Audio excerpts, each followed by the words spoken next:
నమస్తే అండి. పాటంశెట్టి సూర్యచంద్ర, జగ్గంపేట నియోజకవర్గం ఇండిపెండెంట్ ఎమ్మెల్యే అభ్యర్థి.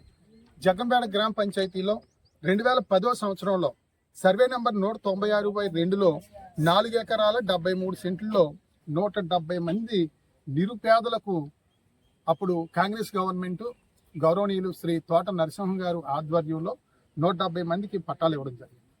పట్టాలంటే ఇచ్చారు, కానీ ఇచ్చిన తర్వాత ఇక్కడ కాలనీకి ప్రభుత్వం చేయాల్సిన పనులు పూర్తిగా చేయని పరిస్థితి. రోడ్ల నిర్మాణం కానీ, కరెంటు వేయడం కానీ, డ్రైనేజ్ కానీ, ఏ రకమైన వసతులు, మంచినీళ్ళు కానీ ఏ రకమైన వసతులు కల్పించకపోవడం వల్ల వీళ్ళు నేటి వరకు కూడా చాలా మంది ఇల్లులు నిర్మించుకోవడానికి అవకాశం లేక నిర్మించుకోలేకపోయారు. ఇప్పుడు కూటమి ప్రభుత్వం వచ్చిన తర్వాత మరి మీకు ఇక్కడ పట్టాలన్నీ క్యాన్సిల్ చేసాం, కొత్త వాళ్ళకి ఇస్తున్నామని చెప్పేసి ఇప్పుడు ఈ కూటమి ప్రభుత్వం గత 10 రోజుల నుంచి కూడా ఇక్కడ ఉన్నటువంటి స్థలాలు ఉన్న ఈ స్థల యజమానులందరినీ కూడా భయభ్రాంతులకు గురి చేయడం అనేది చాలా బాధాకరమైన విషయం. వైఎస్ఆర్ కాంగ్రెస్ పార్టీ ప్రభుత్వం వచ్చినప్పుడు కూడా వీరందరూ కూడా మాకు ఇక్కడ వసతులు కల్పించండి, రోడ్లు, డ్రైనేజ్, కరెంట్ స్తంభాలు, బోరు అన్ని కూడా వాటర్ అన్ని కల్పించండి అని చెప్పేసి గత వైఎస్ఆర్ కాంగ్రెస్ పార్టీ ప్రభుత్వాన్ని కూడా అడిగినా పట్టించుకోలేదు.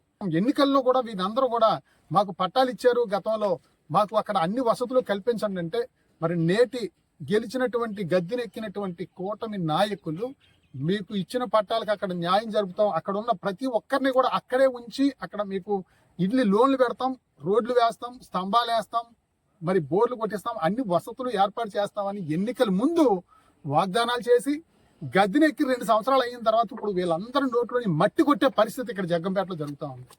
చాలా బాధాకరమైన విషయం. మరి ఎన్నికల ముందు ప్రతి నిరుపేదకి ఇంటి స్థలం ఇస్తాం, మరి ప్రతి ఒక్కరికి కూడా ఇల్లులు కట్టిస్తాం, జగ్గంపేట నియోజకవర్గంలో 25,000 ఇల్లులు నిర్మిస్తామని చెప్పేసి గౌరవ శాసనసభ్యులు శ్రీ జ్యోతుల నెహ్రూ గారు, వారి కుమారుడు గౌరవ శ్రీ జ్యోతుల నవీన్ గారు, జిల్లా తెలుగుదేశం పార్టీ అధ్యక్షుడు మరియు జగ్గంపేట నియోజకవర్గ అభివృద్ధి కమిటీ చైర్మన్, వారి ఇరువురు కూడా ఎన్నికల్లో వీళ్ళందరికీ చెప్పడం జరిగింది. మాది బాధ్యత, మీరు ఓట్లేసి గెలిపించండి, ఖచ్చితంగా ఇక్కడ మీకు ప్రతి ఒక్కరికి అవకాశం ఇస్తాను వీళ్ళందరితో చెప్పారు. నియోజకవర్గంలో ప్రతి ఒక్కరు కూడా మీకు ఇల్లు ఇస్తాం, కట్టించేస్తాం, బాధ్యత మాదని చెప్పేసి అన్నారు. ఇప్పుడు మరి కొత్త వాళ్ళు కూడా తిరిగే వాళ్ళు అవ్వచ్చు, వాళ్ళ అనుచరులు కావచ్చు, ఇంకొకరు కావచ్చు, ఎవరికైతేనో ఇల్లు స్థలాలు ఇవ్వడం కోసం ఎప్పటి నుంచో ఇక్కడ స్థలాలు పట్టాలు ఇచ్చిన వాళ్ళని కాదని మీరు బయటకు వెళ్ళిపోండి అని ప్రభుత్వం ఇది హ్యాండ్ ఓవర్ చేసుకుంది. మళ్ళీ మేము కొత్తగా పట్టాలు ఇస్తాం మాకు నచ్చిన వాళ్ళకని చెప్పడం ఎంతవరకు న్యాయం అని చెప్పేసి అడుగుతా ఉన్నాం. మరి తీర్మానం కూడా చేయడం జరిగింది. పంచాయతీ తీర్మానం విషయం నెంబర్ 253లో పంచాయతీ తీర్మానం ఏమని చేశారంటే 2010లో 170 మందికి ఇల్లు ఇచ్చారు, వాళ్ళు 9 మందే కట్టుకున్నారు, మిగిలిన 161 మందికి ఎటువంటి నిర్మాణాలు చేయకపోవడం వల్ల వాళ్ళందరికీ నోటీసులు ఇచ్చినా వాళ్ళు రెస్పాండ్ అవ్వకపోవడం వల్ల ఈ భూమి అంతా కూడా ప్రభుత్వం హ్యాండ్ ఓవర్ చేసుకుని ఇక్కడ ప్రస్తుతం అర్హులైన 50 మంది లబ్ధిదారులకు ఇండ్ల స్థలాలు పట్టాలు అర్హులుగా గుర్తించి ఒక్కొక్కరికి 3 సెంట్ల చొప్పున ఇండ్ల స్థల పట్టాలు మంజూరునకు సంబంధిత ఉన్నతాధికారుల అనుమతి మేరకు పంచాయతీ వారు ఆమోదం కోరటం గురించి వీళ్ళందరినీ రద్దు చేసి ఒక 50 మందికి ఇస్తారా? అసలు మీకు నిజంగా అసలు మనసు ఉందా అని చెప్పేసి అడుగుతా ఉన్నాం. మీరు చెప్పింది ఏంటి, చేసింది ఏంటి? 170 మంది నిరుపేదలు ఇక్కడ ఉంటే ఇక్కడ మీరు లోన్ ఇస్తారో, ఇక్కడ బోర్ కొట్టిస్తారో, రోడ్డు ఇస్తారో, డ్రైన్ కట్టిస్తారో, మా ఎమ్మెల్యే గారు, మా నెహ్రూ గారు, మా నవీన్ గారు అని చెప్పేసి మీకు ఓట్లేసి గెలిపిస్తే వీళ్ళందరినీ బయటకు పోమంటారా? ఇక్కడ ఈ చెల్లెమ్మ అమ్మ ఏది ఇది పట్ట, ఇది ఎవరు మీద అమ్మ, ఇది కాల మణికుమారి గారికి 2010లో పట్ట ఇచ్చారు. ఈమెకి 116 ఫ్లాట్ నెంబర్ ఈమెదండి. ఇక్కడ పునాది తవ్వుకుంటుంటే పని ఆఫ్ చేశారు. ఆ పైన అది ఎవరిదమ్మా? అది మీద అమ్మ, అది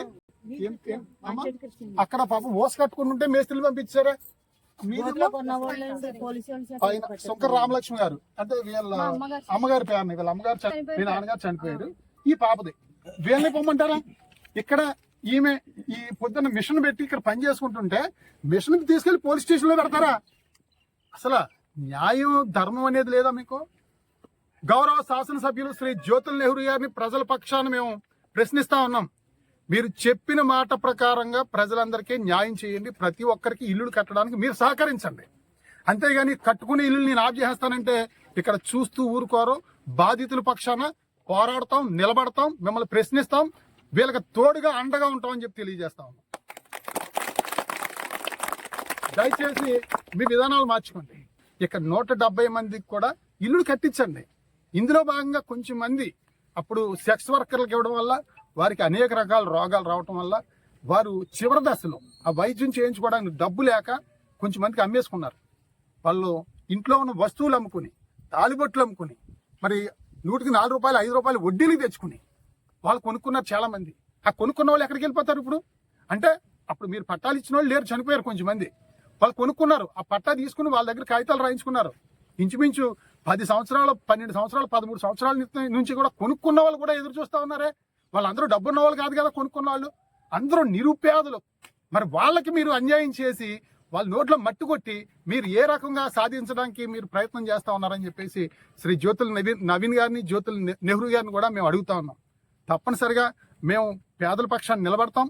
రేపు సోమవారం నాడు వీళ్ళందరితో కూడా ఎంఆర్ఓ ఆఫీస్ దగ్గర తీసుకెళ్లి గౌరవ మండల రెవెన్యూ అధికారి, మండల మెజిస్ట్రేట్ ఎంఆర్ఓ గారితో వీళ్ళందరికీ కూడా అప్లికేషన్లు ఇవ్వడం జరుగుద్ది. ఇచ్చి వీళ్ళందరూ కూడా ప్రతి ఒక్కరు కూడా ఎవరి స్థలంలో వాళ్ళు పాకో, పందిరో, రేకో లేకపోతే వాళ్ళ ఇంటి నిర్మాణాలు చేసుకుంటారో వాళ్ళకి అండగా పాటంశెట్టి సూర్యచంద్ర పేదల పక్షాన్ని నిలబడతారని చెప్పేసి ఈ సందర్భంగా మీకు తెలియజేస్తూ 25,000 మందికి జగ్గంపేట నియోజకవర్గంలో ఇళ్ల స్థలాలు ఇస్తాను, ఇల్లు కట్టిస్తానని చెప్పేసి మీరు ఎన్నికల్లో వాగ్దానం చేశారు. ఇక్కడ పేదల పార్టీ పట్టుకుంటే మీరు ఇవ్వడం కాదు, మీరు కొనివ్వండి. 50 మందికి కాదు, 25,000 మందికి మీరు ఇల్లు పట్టాలు ఇవ్వాలి, 25,000 మందికి ఇల్లు నిర్మించాలని చెప్పేసి మీ హామీ మీరు నెరవేర్చాలని చెప్పి తెలియజేస్తూ, పట్టాలు ఇచ్చిన వాళ్ళని, కట్టుకునే వాళ్ళని తరివేస్తాం, తోసేస్తాం, కేసులు పెడతాం, జైల్లో పెడతాం అని చెప్పంటే వారికి తోడుగా అండగా పాటంశెట్టి సూర్యచంద్ర నిలబడతాను, పోరాడతాను, అవసరమైతే జైలుకి వెళ్తాను చెప్పి తెలియజేస్తా ఉన్నాం.